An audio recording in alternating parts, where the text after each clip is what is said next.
Ashama akkam jirtu nagaa keessanii baga nagaan dhuftan yaa obboleeyyan koo ilmaan Oromoo bakka jirtan hundumattuu nagaan isin haa qabu. Anis nagaa. Har'a akkuma kanaan duras afaan qubee kana barachaa turre har'a waa jecha tokko yookaan immoo firaas jecha tokko maqaa namaa akkamitti akka barreeffamu yookaan immoo nama gaafachuu maqaa akkamitti nama tokko gaafachuu akka danda'amu achirraa waa tokko irratti haasofnaa dubbannaadha wal barachuuf deemna. Amma fakkeenyaaf asirratti qubee afaan Oromoo jedha. Qubee afaan Oromoo isuma kana kanamma ani isa haaraa jechuun mul'ata.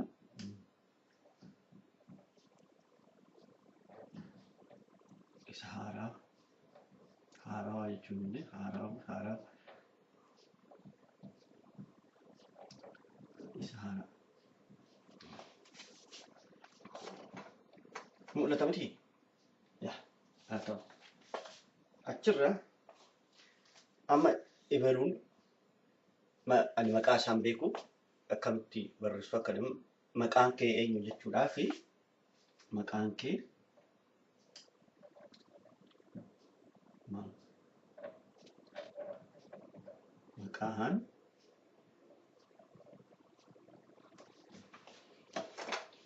maqaan kee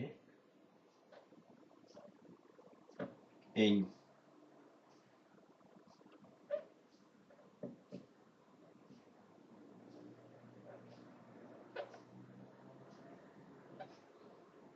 Kun gaaffiidha. Miti?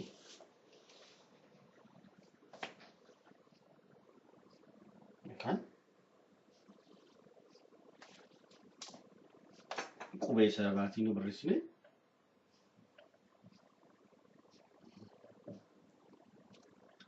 maqaan kee eenyu?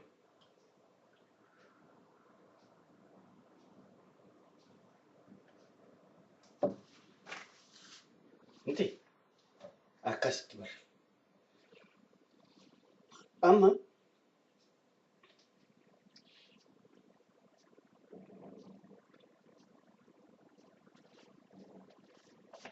si arguun naaf gammachuudha. It's nice meet you.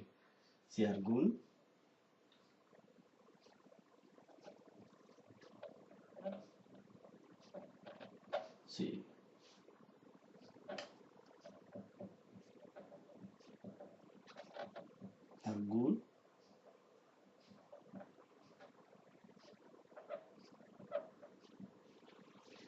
naaf gammachuudha.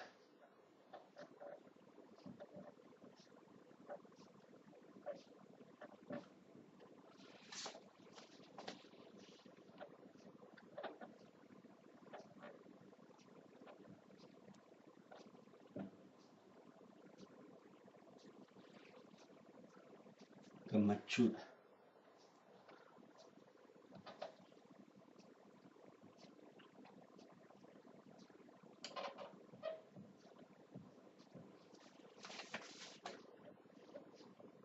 Si arguun naaf kun dabal'aadha.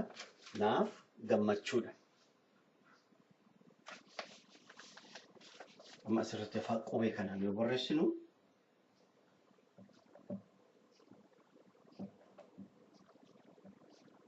si arguun naaf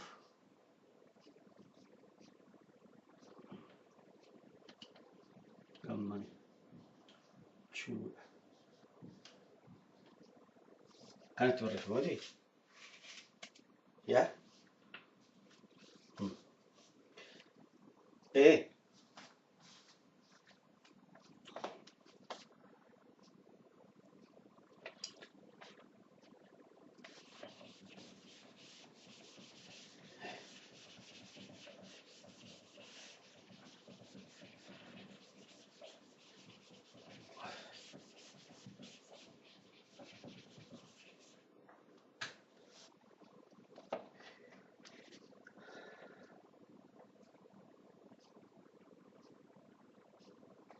Akkam jirtu?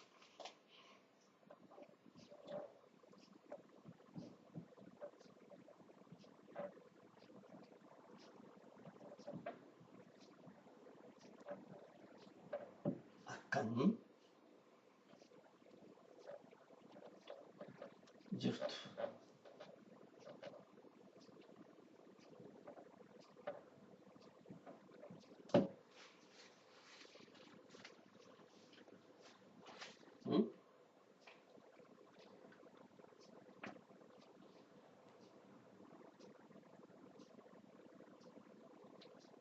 Ani fayyaadha.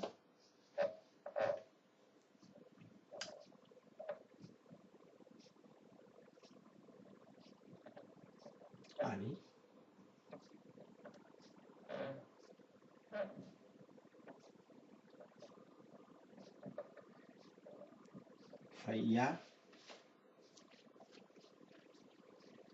fayyaadha.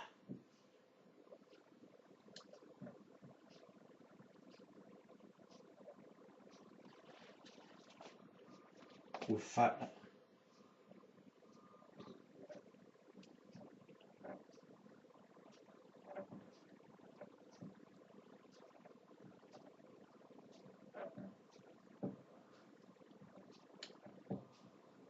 Ulfaadha.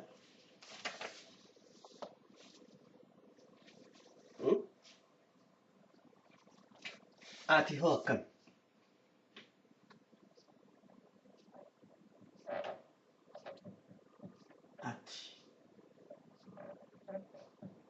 Ati hoo?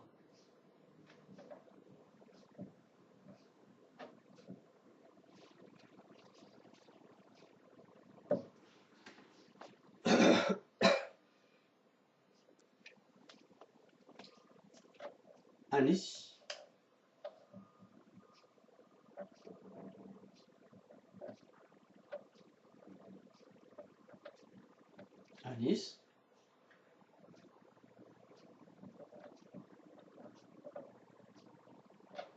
nagaa kooti.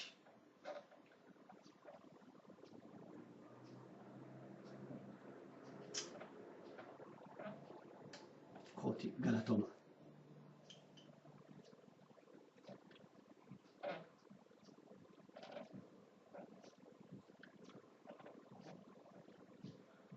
Galatooma.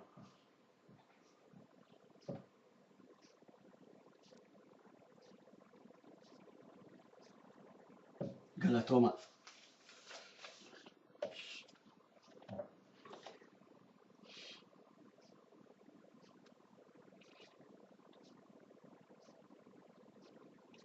Ani fayyaadha ulfaadha. Ati hoo? Anis nagaadha. Nagaa kooti. Galatooma. Jedhani walii deebise. Kuni haasawaan nama hedduutti yoo karaa irratti wal gahan namoota wal beekan jechuudha. Wal gaafatan kan jalqaban akkam jirtaa nagaa keetii anis nagaadha galatoomii anis nagaa kooti ati hoo akkam anis nagaadha galatoomaa waliin jedhan jechuudha. Yeroo hundumaa kan haala afaan hundumaanuu kan jirudha.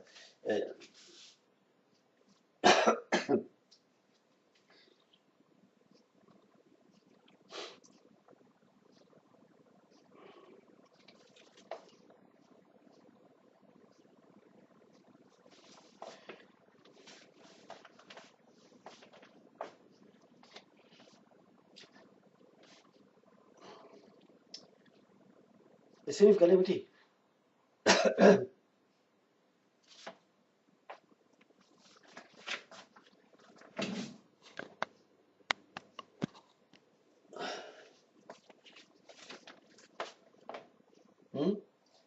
Ni mul'ata. Yep. Good. Amma itti fufna.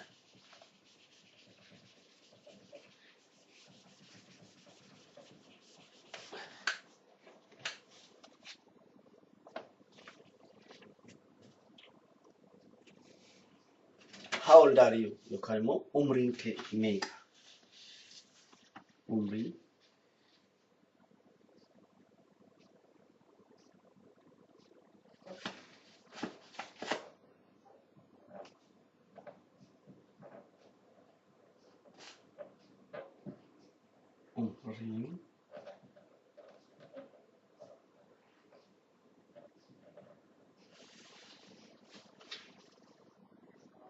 umriin kee meeqa?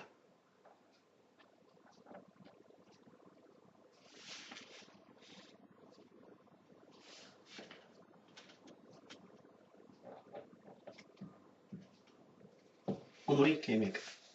How old are you? Really? Afaan Ingilizii.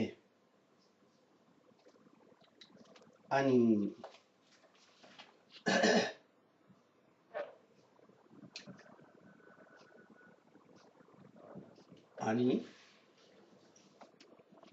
waggaa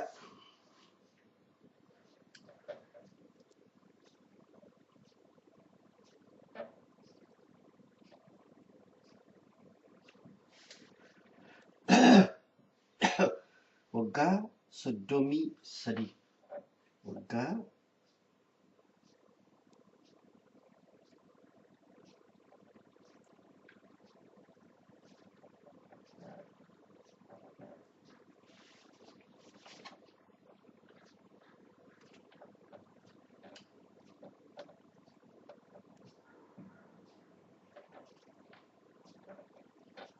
Waggaa 33.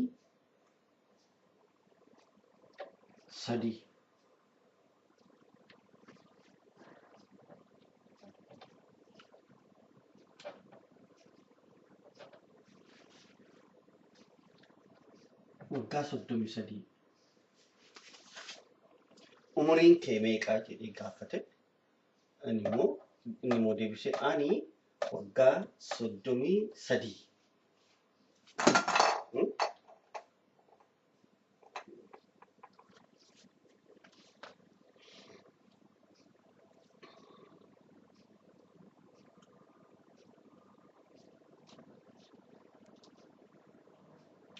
Si wajjin haasa'uun koo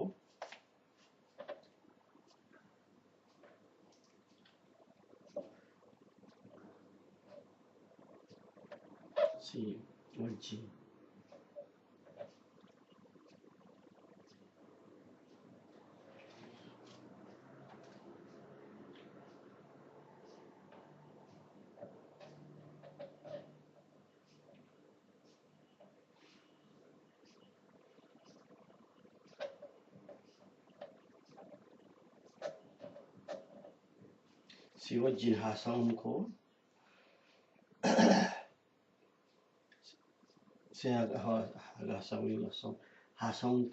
haasa'uun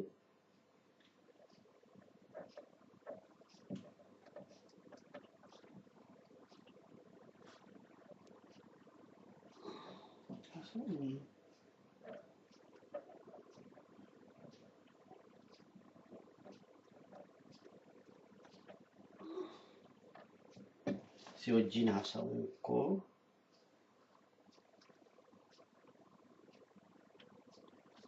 na gammachiiseera.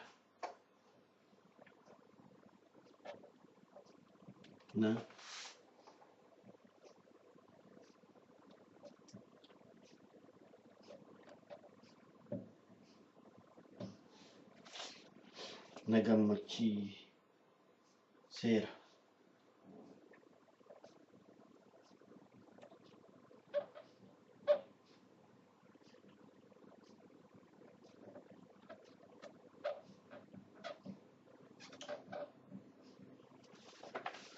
Si wajjin haasa'uun koo na gammachiiseera. Miti?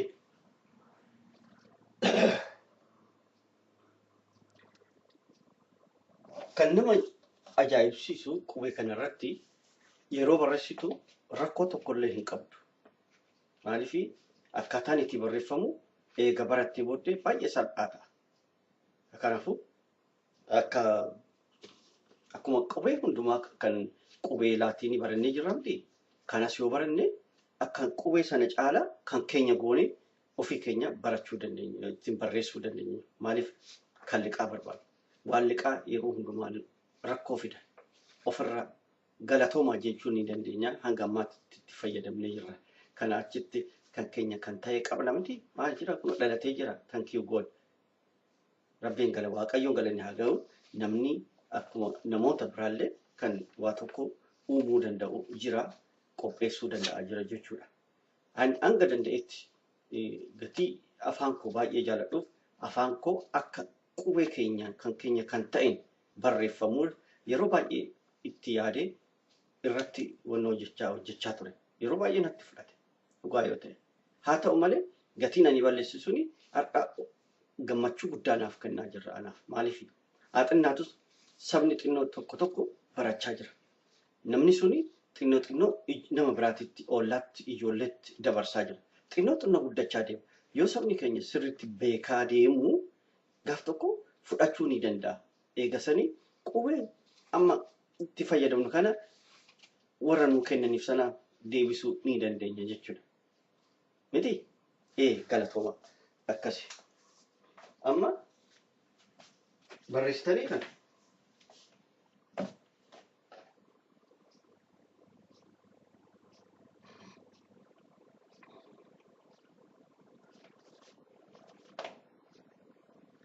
Si wajjin haasawuun koo na gammachiiseera.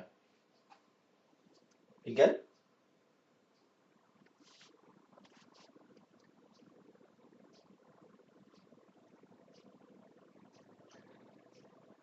Ani waggaa 33 jedhaa itti dabaluun barbaachisaa. Jechuutti 3 jedhee kan dhiisee garuu dhaa itti dabaluu ni dandeenya. Kuni yeroo firaasii jecha tokko barreessitee fixxe booddee kan waan cuftaa jechuudha. Kana jechuun hin jiru. Hin barbaachisu. Maaliif kan keenya adda ta'uu qaba. Haa hundumaa. Itti dubbistee eega barreessitee booddee kan itti gootee dhume jechuudha. Ichi achitti dhaabbate jechuudha. Amma kan itti aanu itti fufuu dandeessa. Galee? Nu galee.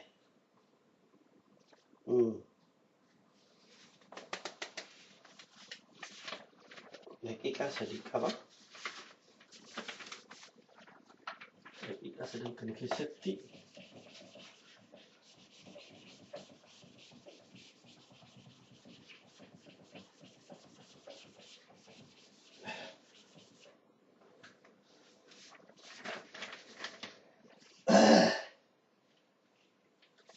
naa galeera jedha. Amma waan hin jedhu sun naa galeera.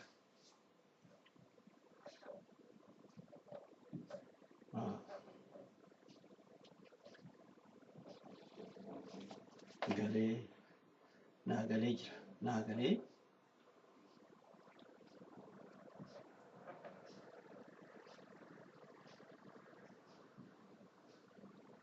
Naa galee jira.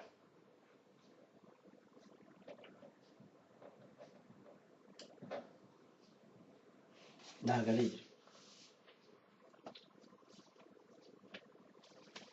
Yookaan immoo ani hin beeku.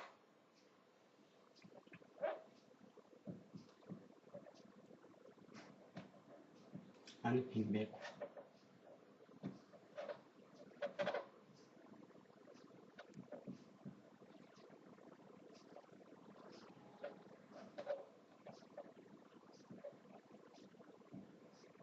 Ani hin beeku.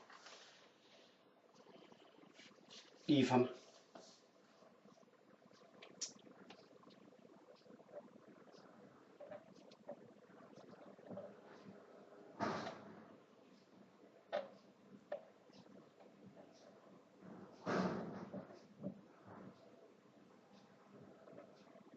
Dhiifama.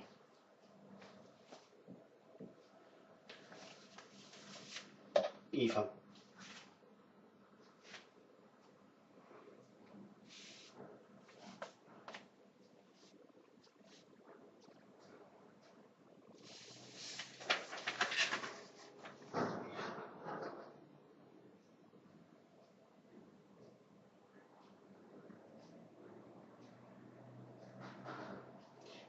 Kana asirratti kun gaaffiidha. Hin beeku kan jedhee waa tokkotu galuu fi didee gaafatee asirratti irra darbee maal jechuu keeti jedhee gaafatee ani hin beeku naa galeera jedheetu achirraa immoo ani hin beeku jedhu waan galuu fi didee sana achirraa asitti naaf galeera jedhe immoo gara tokkotti akka achirraa dhiifama gaafate kana yerootti na jalaa dhumte kan viidiyoo itti aanutti walitti deebina hanga sanitti nagaan tura.